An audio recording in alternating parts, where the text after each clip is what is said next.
Si ndio? Sisi kuna vile tunajipanga kwa serikali, ndio tukue na kiti pale isaidie wananchi wetu. Na hii kiti tumeshaipatia Kiambu, Kenyatta alikuwa huko mara 2, tumeipatiana Nyeri, Othaya tulikuwa na Kibaki, si ndio? Na pia Deputy President Rigathi ameikalia hata kama hakukaa sana. Tumeipatia East, wameikalia miaka 3. Kerenya gaigi karera geteke unomo ithowe. Kana morware.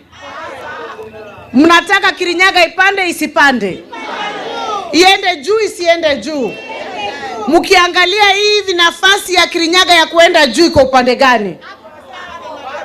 Iko upande gani? Kwa sababu ile upande ingine wameshajichagua president ni nani, wamechukua deputy ni nani, wameshasema prime minister ni nani. Hatuna nafasi, na pia hawawezi kushinda, kwa sababu nikimalizia niwahesabie. Nyanza iko wapi? Broad based. Nyanza iko broad based. Na nimeongelesha kina mama kwa sababu nyinyi mnajua ndio nyinyi mnapiga kura. Na nyinyi hamkuangi kwa rallies, mnakuanga kwa rallies. Lakini nyinyi ndio wenye Kwa hivyo wenye kura wanakuanga wapi? Nyumbani.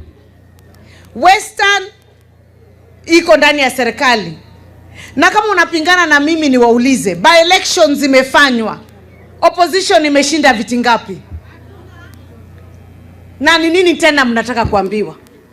Hata huku Mount Kenya Mbere ya kwanza mkasema ni pesa, si ndio?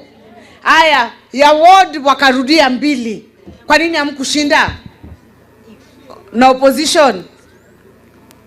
Kule Western, hata kule ambao wanasema ni stronghold, tulishinda kama UDA. Sasa Western iko ndani. Kule Coast yote nyinyi mnajua, mko na familia kule. Mombasa imeshikiliwa na Joho, Kilifi Mungaro, Kwale kuna dada yangu kule Achani, na pia kuna Mvuria, Tana River, Taita, zote ziko upande wa serikali, si ndio? Twende Northeastern, Isiolo, Masabit, Mandera,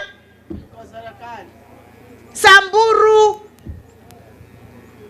kote kwa serikali. Twende upande wa Masai, Narok, uko pande gani?